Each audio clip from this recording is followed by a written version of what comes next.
नमस्कार, आप देख रहे हैं न्यूज 18 का डिजिटल प्लेटफॉर्म और मैं हूं आपके साथ जागृति खंतवाल। दुनिया की राजनीति और जंग के मैदान से जुड़ी एक बेहद अहम खबर, एक ऐसा घटनाक्रम जिसने रूस और चीन की दोस्ती पर सवाल खड़े कर दिए हैं। दुनिया की राजनीति में अगर इस वक्त किसी गठजोड़ की सबसे ज्यादा चर्चा है तो वो है रूस और चीन की बढ़ती नजदीकी। जब रूस पश्चिमी देशों के प्रतिबंधों और अंतर्राष्ट्रीय दबाव के कारण अलग थलग पड़ता दिखा, तब चीन उसके सबसे बड़े रणनीतिक साझेदार के तौर पर सामने आया। लेकिन अब इसी रिश्ते के बीच एक ऐसा दावा सामने आया है जिसने हलचल मचा दी है।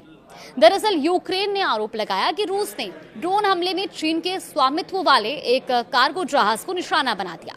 अल जजीरा की रिपोर्ट के मुताबिक यूक्रेन का कहना है कि काला सागर में जा रहे 2 मालवाहक जहाज रूसी ड्रोन हमले की चपेट में आए, जिनमें से एक जहाज चीन के स्वामित्व वाला था।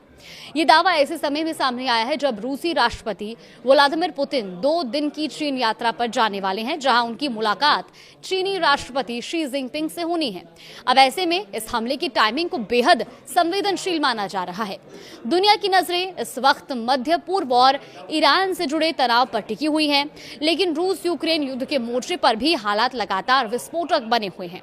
यूक्रेन ने हाल के दिनों में रूस के कब्जे वाले कुछ इलाकों पर जवाबी कार्रवाई तेज की है और ड्रोन हमलों के जरिए रूसी ठिकानों को निशाना बनाया है। अब इसी बीच यूक्रेन की सीपोर्ट अथॉरिटी के मुताबिक सोमवार को हुए हमले में 2 नागरिक जहाज प्रभावित हुए।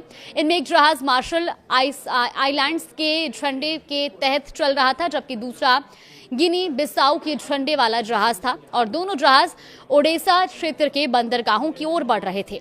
यूक्रेनी नौसेना ने दावा किया कि चीन के स्वामित्व वाला कार्गो जहाज KSL देयांग भी ड्रोन हमले का शिकार हुआ।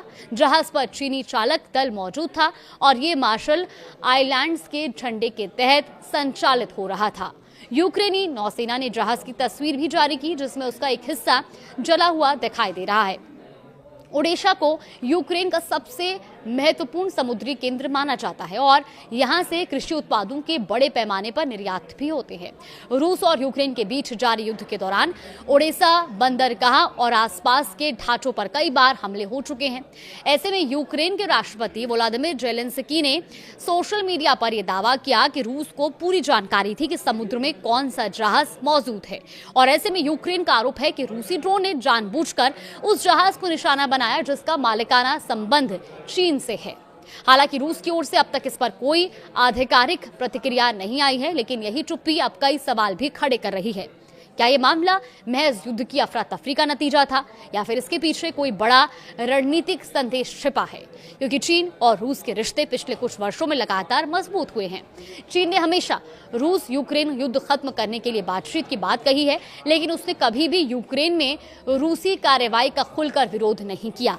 इतना ही नहीं, दोनों देशों के बीच व्यापारिक रिश्ते भी लगातार मजबूत होते रहे हैं और अब सबसे बड़ा सवाल यही है कि क्या पुतिन की चीन यात्रा से ठीक पहले सामने आया ये विवाद दोनों देशों के रिश्तों पर असर डालेगा या फिर रूस और चीन की रणनीतिक दोस्ती इस झटके को भी नजरअंदाज करके आगे बढ़ जाएगी?